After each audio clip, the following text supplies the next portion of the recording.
In a world where sharing is caring, what and when do you decide to share? Thank you for listening to this episode of Tracy Talks. Remember to rate, review, and subscribe, and share with others who would enjoy listening to this podcast. Friends can find Tracy Talks available on iTunes, Spotify, Substack, and YouTube. Follow me on Instagram at More Tracy Talks. One very easy way to connect with people is to share. We connect through sharing our experiences, sharing who we are, sharing everything about ourselves. And it's through this sharing that we connect.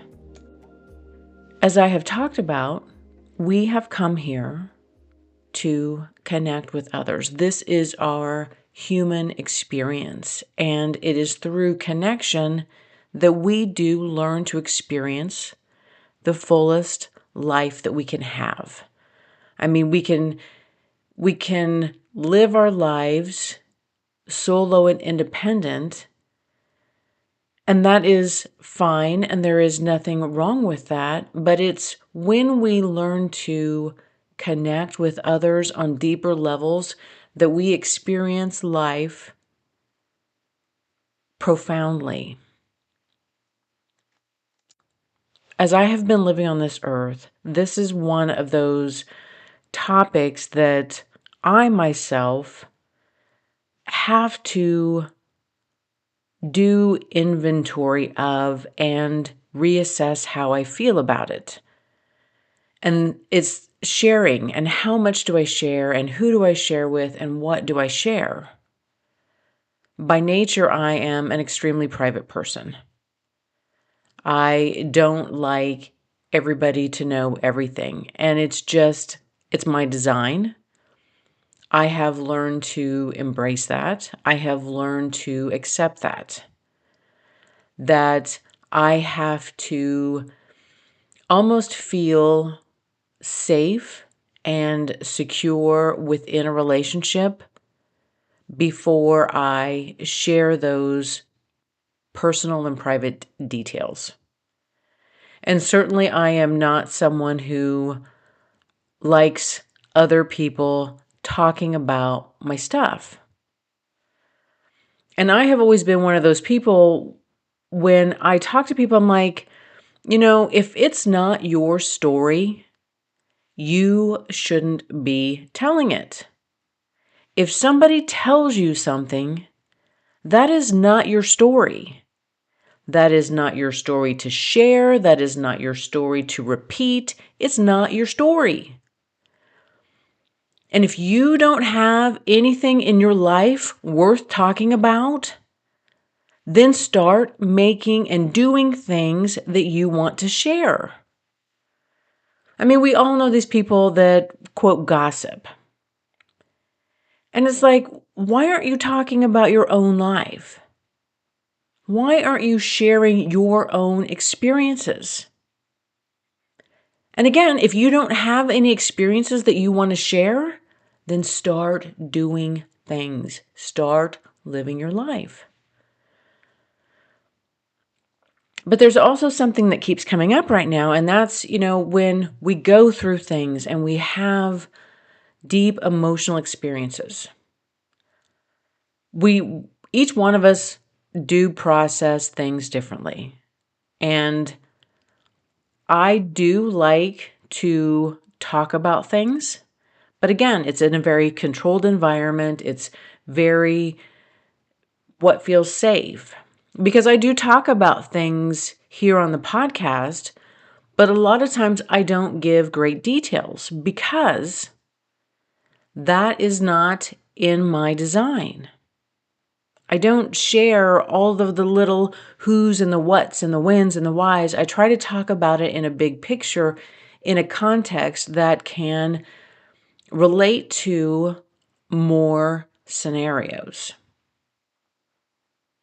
But as I find that so many of us are going through things, and when we do share, when we do have the courage to open up and just let it all out,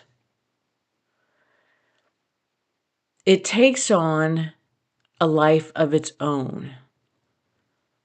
The experience, the circumstance, the event that we are going through changes when we share it with others.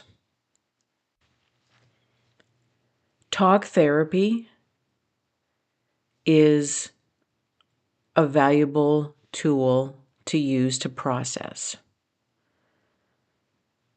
We can use it to process how we feel, what we're going through, to kind of dissect it and look at it in different layers.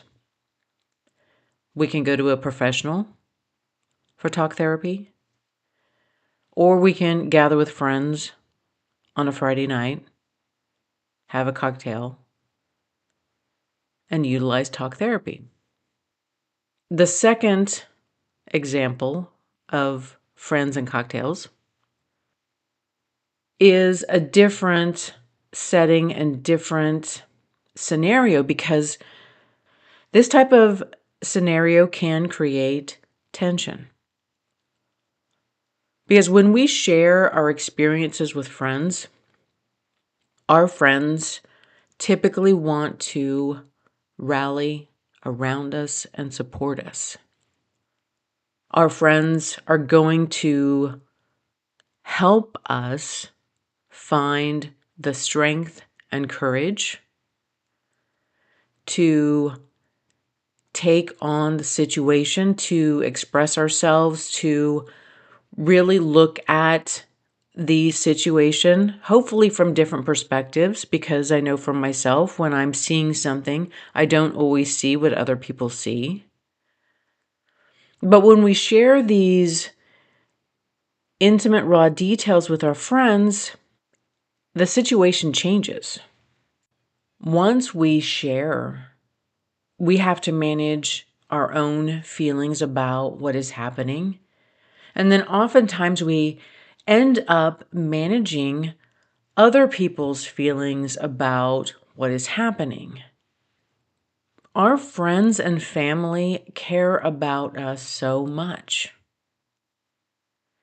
and they want to support us. They want to take care of us.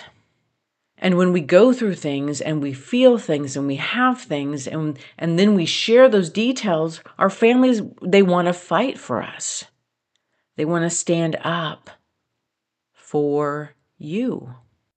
This isn't necessarily a bad thing, but it does change the situation and circumstance.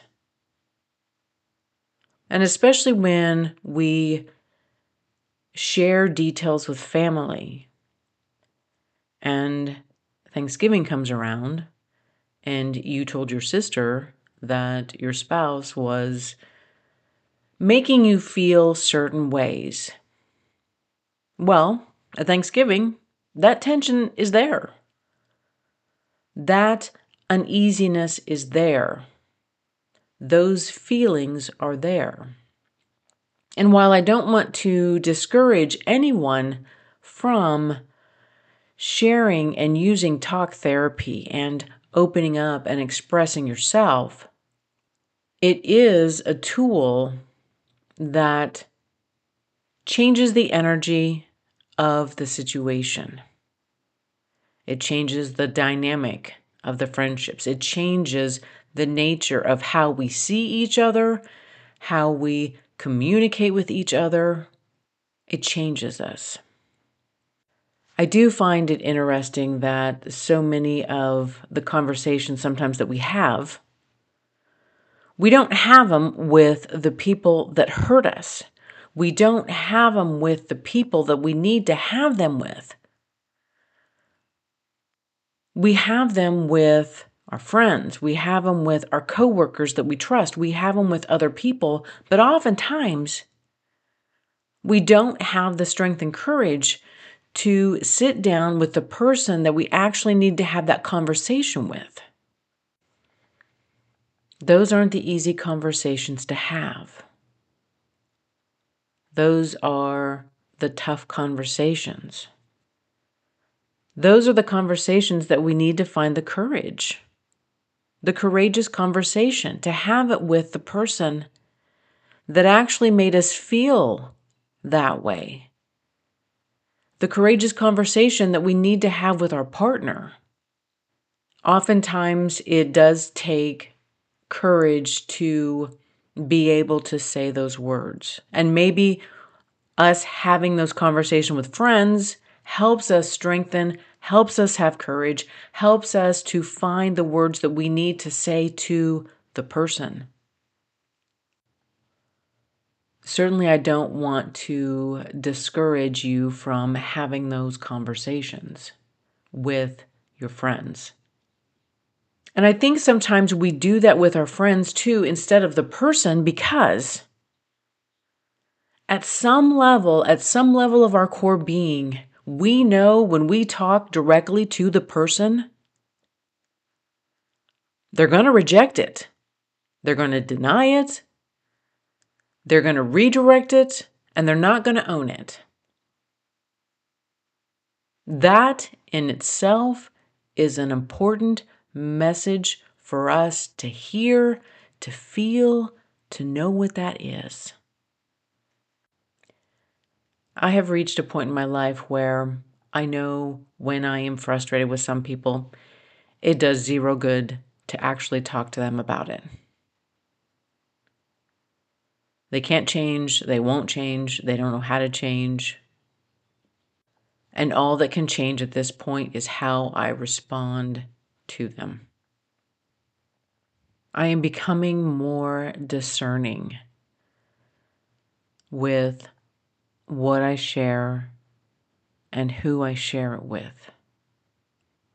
I first look at who can actually handle this information, who can actually support me in knowing this information, and who is actually going to call me out on my own stuff. Thank you for listening to this episode of Tracy Talks. Remember to rate, review, and subscribe, and share with others who would enjoy listening to this podcast. And until next time, we meet again.